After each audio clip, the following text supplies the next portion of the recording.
Anyway, but on this, it is important to note that Laura Loomer is driving this. She is a far-right activist. She is someone who said that if Vice President Harris won the White House during the election, that it would smell like curry. Those were comments that were denounced by Republican allies of the president, including Vance at the times that he disagreed with it. And so she is the one who's really driving this, and it speaks to the level of influence that And she let's has. talk about the impact on national security, who they are. Yes, definitely.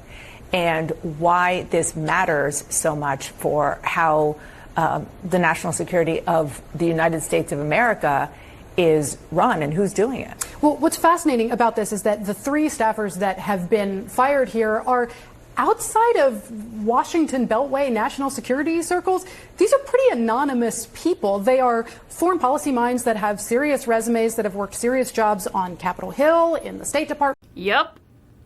In think tanks. You know, these are people that are well known in national security circles because they are longtime practitioners of foreign policy, experienced in making that kind of policy. These are the people that are sort of engaged in the nitty-gritty of actually designing national security policy for the president. But they're not big public figures. You know, they're people like Brian Walsh, who was who ran intelligence programs for the White House, who formerly worked for Senator Marco Rubio when he was chairman of the Senate Intelligence Committee. You had a senior director who worked on technology issues for the National Security Council, and you had the head of legislative affairs for the National Security Council. So again, not people that are sort of big public names that you're hearing on cable news all day long. Yes!